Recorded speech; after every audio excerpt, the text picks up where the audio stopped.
All right, welcome everybody. My name is Richard and I am from Repair Room USA. I wanted to start out with an explanation on some of the equipment that I have and some of the equipment that I believe that it's imperative that you get if you're going to start doing this type of work as a technician. I've heard and I've talked to people before, and a lot of their reasoning is, well, I'm going to start with cheaper equipment, and if I like it, I'm going to work my way up. If you're going to do that, you're going to have to basically be buying equipment twice. You really have to think about if you're going to do this, because the only way to be able to get this done the right way is by using the proper equipment, and the proper equipment is sort of expensive. So I wanted to give you a guide on some of the things that I purchased, some of the things I didn't like, and some of the things that actually worked out well. I have completed the course. I've had Rehab, and I did a week's worth of training. It was 8 to 9 hours a day, and also they gave me a lot of ideas on what works, what doesn't work, and I want to express that for you today. So we're going to go over the things that I'm using and what I found to be actually very well. So the first thing that we're going to start out with is in the soldering irons. So let's start with the Hacko. Okay, this is the Hacko right here, and I have the 88DX. Okay, now this they actually use at iPad Rehab, but they don't like them and I don't like them. I don't hardly ever use it at all. It's not a brand that I would recommend, maybe with their higher up brands. And one of the main reasons I don't like it is because it takes a while to warm up, and it doesn't also, one of the main things, it doesn't shut off when you're not using it.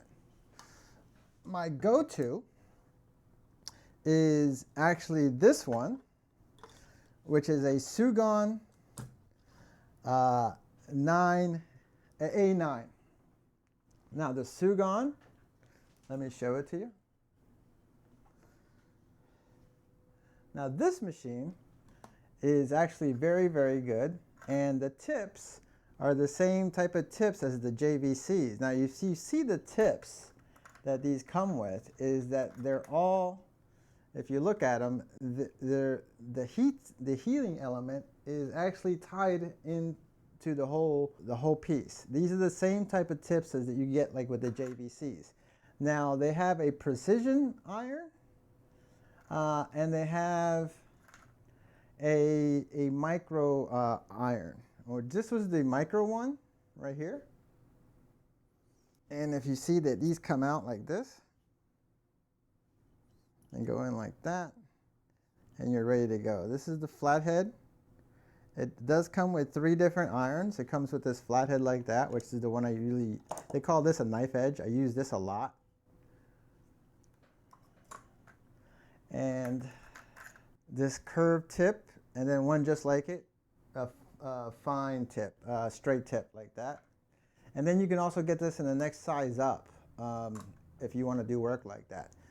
Now, I usually keep the other one running because on the Hacko, I use more of a beveled tip, and it's a bigger iron if I'm doing like more bigger things that I need more heat transfer, and that's what you would use. Now, I also purchased the tweezers for the Hacko. Now, you got to be careful because it's not interchangeable throughout the whole line of the Hacko products. So like this one would only work, I think, with the 88 base, and then they have separate tweezers for their more high-end stuff. So you need to be careful. But what I highly don't recommend these is because if you look at these and you take off one of the tips,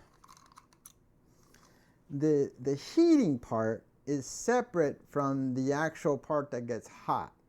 So when you're using these, is no matter what temperature you pretty much put them at, is they're not getting hot all the way to the tips because it's separate from the actual heating element. So these are expensive, and I highly don't recommend for you to get them. Now, what kind of tweezers should you get? The Pace. So this is the ADS 200. This is a very good machine. I do use the tweezers. I plan to get the soldering iron. The only thing about these is they're American made, but they're very expensive. But if you look at the tips that they use, these tips, I don't know if you can see it here, but these tips are very, very good. The whole heating element is the actual tip. And if you look at these, see how the iron gets thick at the end? So there's a lot of heat transfer to the tip and they stay hot. So the only downside about these is they're very expensive. It's like 80 bucks for a set of tips. It's got its own little stand and you can put all your tips up here. And this is the actual, and it does have an adjustment right here. So you can adjust the distance that you want to use. And it has this for rotation, which will rotate on the Z-axis of the tips so they line up perfectly. And I highly recommend these tips if you're going to use anything that you need hot tweezers for. Now, one of the other main things that you need to watch out for is a microscope. Now, I decided to go with Louis Rossman's recommendation. Now, this is an Amscope, trinocular, which if you do get a microscope, make sure that if you want to see things on a monitor with a separate camera, that it has an independent trinocular focus. Because some of the cheaper microscopes out there, if you decide to use the camera, then you're going to lose the stereoscope. And that's what the most important. If you're doing like little things, micro soldering, but like iPhones and very small things, it's highly advisable that you get one of these. Now, when I first started out, I went with this. Now, this is very similar to what Northridge Fix uses. It's the exact same. It's got the arm on here, and I just have it for a backup.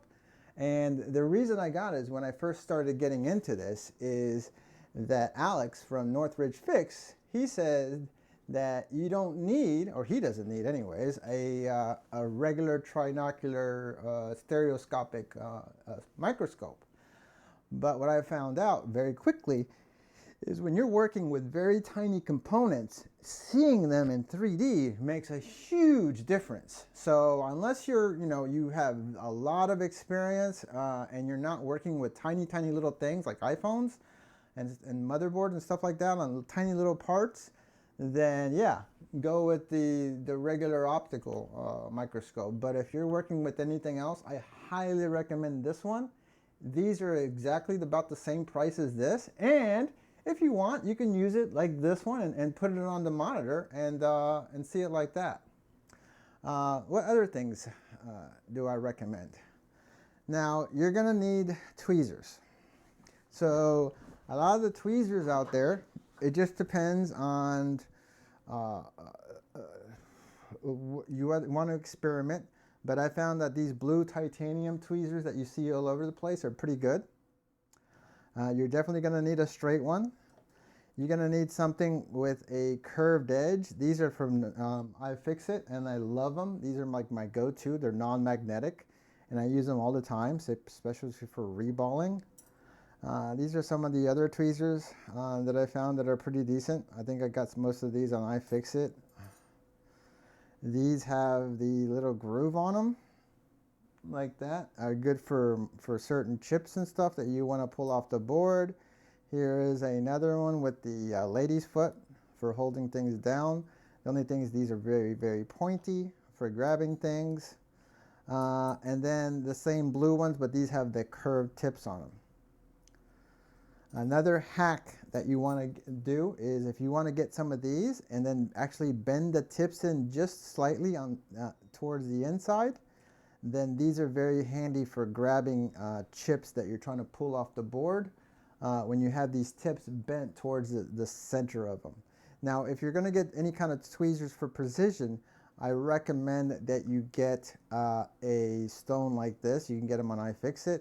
You can go to iPad Rehab and order one for like $10, and this will allow you to be able to straighten your tips when they get bent. You are going to need a different kinds of scalpels. These are very important. And tools like this, when you're using soldering paste, are necessary. I got these from iPad Rehab. They have a very, very strong, fine tip on them. And I haven't used them yet, so I can't really tell you how good they are. Now, when you're working with solder, there's basically three kinds of solder that you need to know out there. All right. A roll like this will last you your whole life. So there is the kind that comes leaded already from the factory. All right. And then you got the good kind, the leaded kind. It's 183. Okay. Basically, the two things that you need in this business is 183 leaded and 143. Okay. It's for low melt. All right. As long as you have those two, that's pretty much everything that you need, okay? Because anything that you're gonna get from the factory and stuff like that is gonna have leaded solder, and you're gonna use, it's gonna come with unleaded. You're gonna use leaded solder, and it's actually way better in quality and a lot easier to work with. This thing right here, if you're working with iPhones, I highly recommend this iBoot. This allows you to be able to hook up to different types of, it comes with different, it's a squid that comes with different types of connections to be able to hook up to motherboards for iPhones and Samsungs and stuff like that. This is very good for troubleshooting, 100% necessary. If you're going to go into micro soldering, of course, you're going to need your own little tool set and this Atten. Okay, this is a hot air station. I highly recommend it for any type of work that you're going to be doing for taking chips off the board, and these are actually very affordable. This is the TS86 2D. I highly recommend it. It's well built, and this is what everybody's using. It's got the on and off button on the handle. Get yourself a little soldering tray. Now this right here, if you want to value your health, you're going to need some type of air extractor. Now the type I'm using is the Vero right there, and I did a hack to it, so I don't have to go down there because the button is on the actual machine. So I set up this button right here so I could turn it on and off with the push of a button, and it comes in really handy. Other things you're going to need are chem wipes, very, very important. Kapton tape. Now don't make the same mistake I did and get this giant roll, because it's very hard to work with and I tear it all the time. These nano sponges, when you're cleaning boards off, I highly recommend them. They're very good. You can get these on AliExpress. I love them. Each iPhone generation is going to have one of these. Now this is a plate that you put it on to be able to separate the motherboard. After 10 and up on iPhones, have to have a sandwich motherboard, and to get them separated, you need to get things like this. This is made by Sunshine. They did release one of these for every generation, 10, 11, 12, 13, 14. And they work for one of these will work for the whole generations, 11, 11 Pro, 11 Pro Max. So if you get these, they're hard to find now, but if you can get them, go ahead and get them. This is an investment, especially if you're using with iPhones. Now, as far as flux, that is something that, everybody that says that they like their own flux. I don't really see, I can pretty much work with any flux. There's some that I've used out there that I just can't work with, but this one's okay. And what is it? The Amtech, that one's pretty good. This is really good, and I do use this for reballing and on the paste. And I think that this one's pretty good right here, the Relife X soldering paste. And I think this is 143, low melt. And this is another one that I've been using, the Mechanic. Now, when you use these soldering pastes, these are all low melts. Make sure it's very dry when you're doing low melt. I'm going to go over some of that stuff. You are going to need some kind of alcohol, 99%, squeeze bottles. This thing is my go-to. You basically put a Q-tip on there and go like that, and it comes out. I love this thing right here. You are going to have to experiment in getting different types of wick. This is to pull solder off. You're gonna have to experiment. Some of the cheaper stuff falls apart and and frays at the ends, and that's very, very annoying. I did get this. It's somebody recommended it. It's Chemwick. It's supposed to be very good, but it's expensive. It's like 36 bucks or more, something like that. So you're gonna have to experiment with wicks. Like I said, this microscope. This is the 4N made by Amscope. Some type of polarized light. Now, when you're working on a motherboard and with different things, there's going to be a reflection that comes up, and then this will eliminate that reflection. I got this idea from Northridge Fix, and it works pretty good. Holders. Now, the best holder that I found that's on the market is this stick vise right here. It works very good, but if it comes with these pads right here, and these, if you look very closely, they will melt, and that's just unacceptable. So you have to go and buy these additional, which are the high temperature pads that you can get for the stick vise. But what I like about this is whenever you put things in, that it will hold it, because it's got a mechanism right here where it's got like a spring, and then you can tighten it down and nothing is getting loose from there, and it's easy to work with, and it opens up a lot. Of course, if you get the Amscope, you're gonna need some kind of cups, especially if you're not experienced enough, so it helps you see out of the microscope. This thing is for when I'm cleaning motherboards. I can just, get the alcohol to move around, very convenient. A metallic Sharpie is 100% recommended. That way you can mark chips, and you can write on black chips, and it will put a mark on it, kind of like that. And you can make your little notes and stuff like you do on motherboards, and it comes in very handy. This is some Amtech that I had here. A tool like this comes in very useful. This is for reballing, for flipping chips up.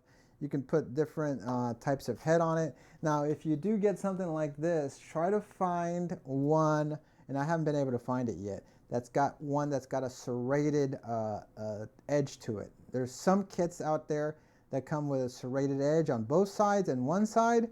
This is not the kit that has that. I am still currently looking for it.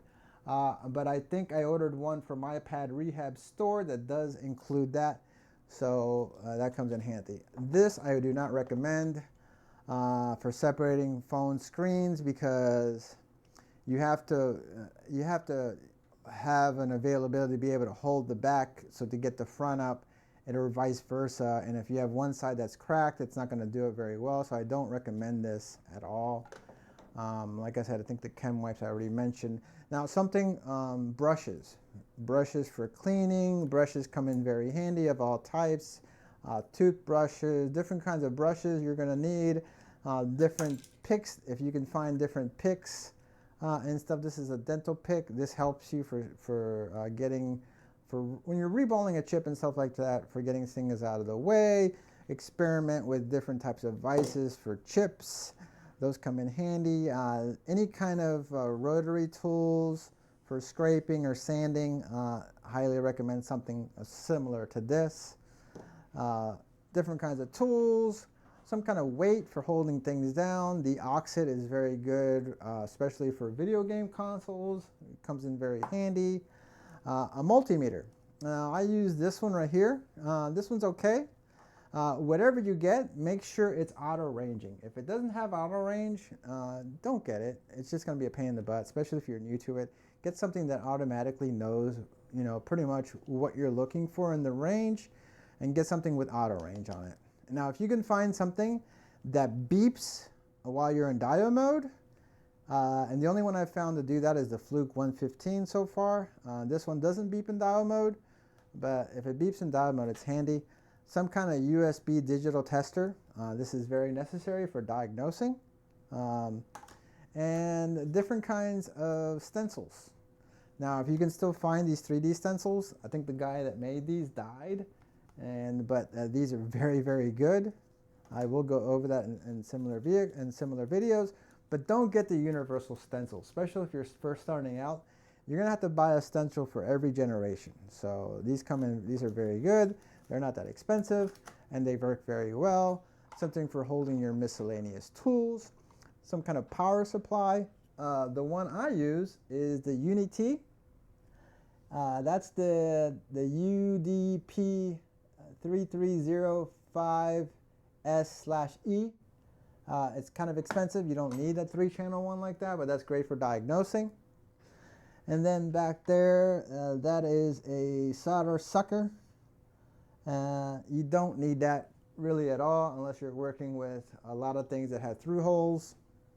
So that's not really needed at all. And just your basic equipment. Now I did get something else that I want to show you right there. That's a crest. If you're going to be working with laptop motherboards and stencils for getting them clean, the only thing about these guys is they're very expensive. But if you're going to get something, you might as well get something that's good and something that's going to last you forever. I'll tell you the story on that one. Originally I bought a crest, and it was advertised on the marketplace as a 2.5 gallon crest. So I was like, okay, well, I'm gonna go get it. And it was like, I think $500. So I drove like an hour to go get it, and I made a deal with the guy. The timer button wasn't working, so I got it for $300. I sold it on eBay, and I mentioned that the timer wasn't working for $1,000. And then I found this one for $675 on eBay, and I think altogether it cost me like $800. And basically I got that crest for free, and I made $200 off of it. So sometimes you just have to work whatever deals you can to try to get the things that you need. But I highly stress, invest in yourself, invest in good equipment, and it will pay off. Even if I decide, hey, you know what, this ain't for me, these things have a high resale value. So you can still, make your money back, because these are wanted, very, very specialized type of equipment, and they're sought after. So you won't have a hard time getting rid of them at all. Now, another thing that you're going to need if you're working especially with iPhones is you're going to have some kind of mat to be able to get the screen separated. And then tools, like this one works really well. Some kind of slim tools to slide in between the frames to get them separated. And if you're working with phones, or any kind of phones, and this is something I'm going to go over in future videos, is if somebody brings in an iPhone 7 or an 8, I have to have, or at least it helps a lot, as a working 8, a known good. So I'm pretty much have to have a known good for every phone that they're going to bring in. So if they bring me an iPhone 12 Max Pro Max, then I have to have an iPhone 12 Pro Max available.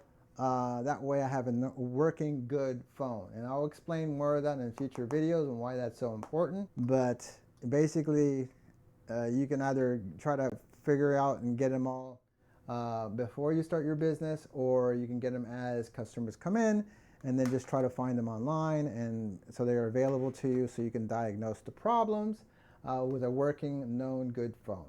These are some of the things. Please feel free to ask any questions on anything that I've showed you here, and I'll be happy to answer them to my best of my ability.